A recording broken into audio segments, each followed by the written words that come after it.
Olá pessoal, mais um vídeo para o canal e hoje estaremos iniciando o assunto sobre trabalho em uma variação de volume. Na figura ao lado eu tenho que a minha linha cheia representa a fronteira do meu sistema que possui um certo volume V e possui um formato arbitrário, ou seja, uma forma qualquer. E atua nesse meu sistema uma pressão hidrostática externa e ela é uniforme que será denotada pela letra PE. E suponha que esse meu sistema esteja se expandindo contra essa pressão externa. Então, a força externa atuando em um elemento de área será o produto da minha pressão externa vezes esse elemento de área. E conforme esse elemento de área se move, ou seja, devido a essa expansão, ele percorre uma certa distância infinitesimal. E por sua vez, o trabalho realizado será o produto da minha força infinitesimal vezes esse deslocamento infinitesimal devido a essa expansão. Substituindo então a expressão 1 na expressão 2, eu tenho que o trabalho realizado será o produto da minha pressão externa vezes o elemento de área vezes esse deslocamento infinitesimal. Assim, quando um sistema se expande contra a pressão externa, significa que o volume é positivo, que é feito trabalho pelo sistema, ok? Então, portanto, para calcular o trabalho em toda a superfície, basta integrar em todo o volume. Então, essa diferencial se chama de uma diferencial inexata, apenas para expressar a ideia de quantidade infinitesimal e não para expressar a ideia que uma quantidade está sofrendo variação. Então será o produto de pressão externa vezes o meu elemento de volume, integrando em ambos os lados eu tenho que o trabalho realizado pelo sistema é a integral do volume A ao volume B da minha pressão externa vezes o meu elemento de volume.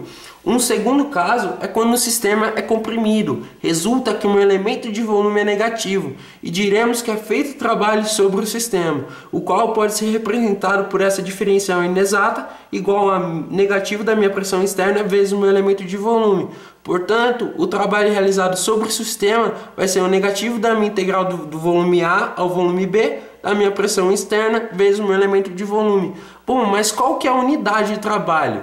Sabemos que a pressão é definida por Newton por metro quadrado e o volume é metro cúbico. Então, fazendo a multiplicação da minha pressão pelo meu volume, eu tenho que a unidade de trabalho é Newton vezes metro, que será expresso por Joule.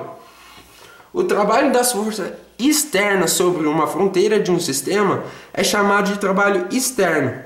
No entanto, se o processo é reversível, o sistema está em equilíbrio mecânico em todo o tempo. Então, a pressão externa PE é igual à pressão P exercida contra a fronteira pelo sistema.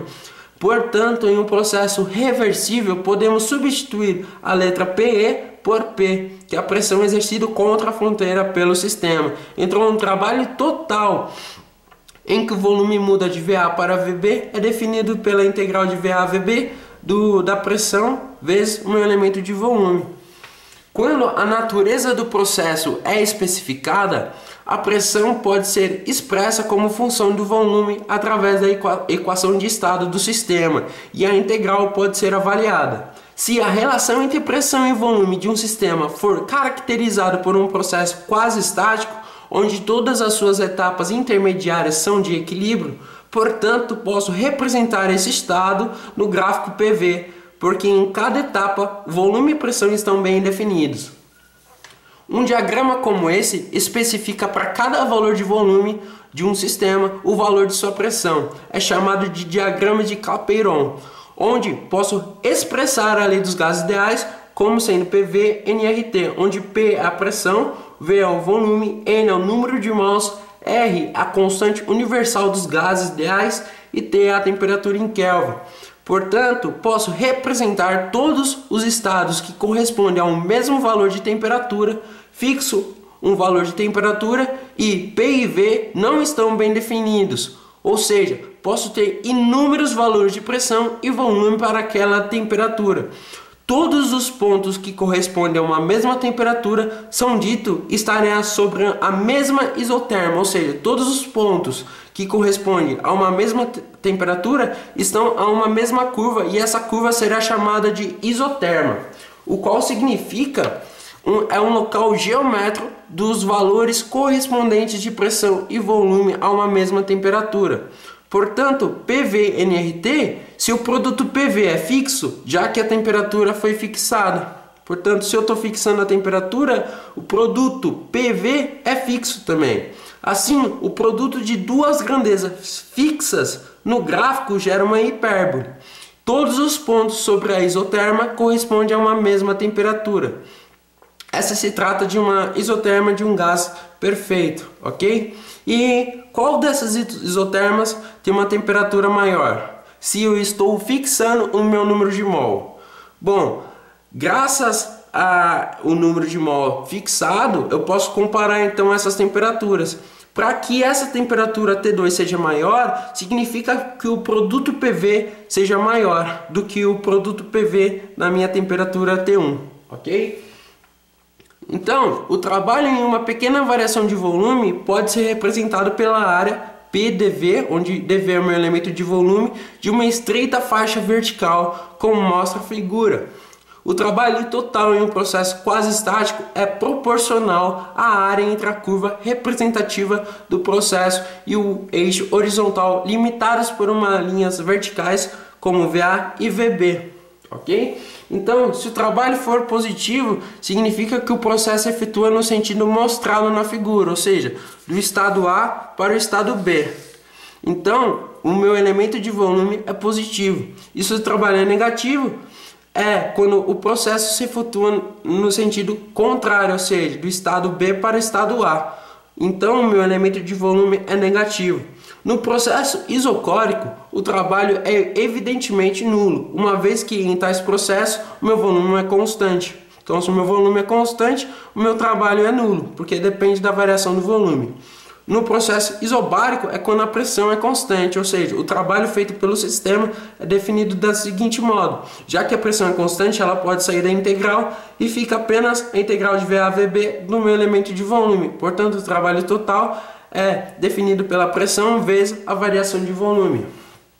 No processo isotérmico, se a pressão não for constante, deverá ser expresso em função do volume através da equação do estado. Então veja, se a pressão não for constante, ela deverá ser expressa em função do volume através da equação de estado. E se o sistema for um gás ideal, PVNRT é a sua equação de estado. Portanto, isolando a pressão para ficar em função do meu volume, eu tenho que o trabalho feito pelo sistema é definido como a integral do meu volume V, do meu PdV. Então, substituindo a minha pressão pelo que eu defini aqui devido à equação de estado, nRT eu posso sair para fora porque se trata de uma constante, então a minha integral de VA/VB do meu elemento de volume dividido pelo meu volume.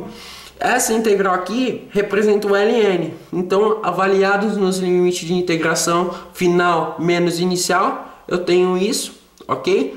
E isso se trata de uma propriedade do ln. Como se trata da diferença, basta fazer o ln de VB dividido por VA, ok? Bom, se o meu VB for maior que VA, o processo é uma expansão, pois o ln de VB sobre o VA é positivo e o trabalho é positivo. Bom, no caso em que VB for menor que VA, significa que o processo é uma compressão e ln de VB sobre o VA é negativo e o trabalho é negativo. Então, no processo de expansão, o trabalho seria positivo com VB maior que VA e no processo de compressão, VB é menor que VA. Ok? Galera, muito obrigado por terem visto o vídeo. Dê like, estará me ajudando demais. Valeu!